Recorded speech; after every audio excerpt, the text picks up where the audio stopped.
அனைவருக்கும் வணக்கம். இன்றைய காணொளியில் நாம் காண இருப்பது நம் இந்திய ரூபாய் நோட்டின் வரைபடத்தின் சிறப்புகளை காண்போம். இந்திய ரூபாய் நோட்டுகள் ஒவ்வொன்றிற்கும் பின்னால் ஒவ்வொரு வரைபடங்கள் அமைந்திருக்கின்றன.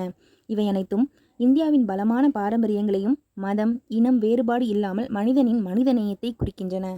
ரூபாய் நோட்டில் இருக்கின்ற சக்கர வரைபடம் ஒடிசாவில் 13ஆம் நூற்றாண்டில் கட்டப்பட்ட பழமையான கோவிலான சன் கோனாக் டெம்பிளை குறிக்கின்றன.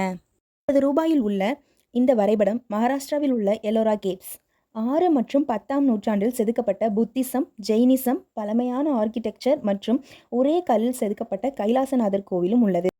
50 ரூபாய் நோட்டில் இருக்கின்ற தேர் வரைபடம் கர்நாடகா ஹம்பில் உள்ளன. பித்தலா கோயிலில் உள்ள பிரபலமான மற்றும் பழமையான 16ஆம் நூற்றாண்டில் உருவாக்கப்பட்ட கல் தேர். 100 ரூபாய் நோட்டில் உள்ள வரைபடம் குஜராத் பத்தான் சரஸ்வதி நதிக்கரையில் உள்ள ராணி கி வாவ். இது இந்தியாவில் பிரபலமான படிக்கிணறு. 11ஆம் நூற்றாண்டில் கட்டப்பட்டன. 200 ரூபாய் நோட்டில் உள்ள இந்த வரைபடம் மத்திய பிரதேசத்தில் 3ஆம் நூற்றாண்டு பிசியில் கட்டப்பட்ட சாஞ்சி ஸ்டூபா.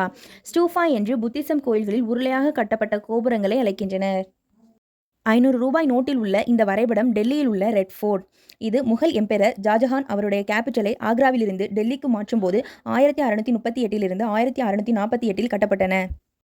இந்த ரூபாய் நோட்டுகளில் உள்ள வரைபடங்கள் அனைத்தும் வரலாறு மற்றும் இனம் சார்ந்து தேர்ந்தெடுக்கப்பட்டன.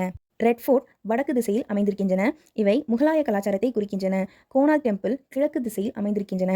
இவை இந்து கலாச்சாரத்தை குறிக்கின்றது. ஹூம்பி தெற்கு திசையில் அமைந்துள்ளது. இவை இந்து கலாச்சாரத்தை குறிக்கின்றன.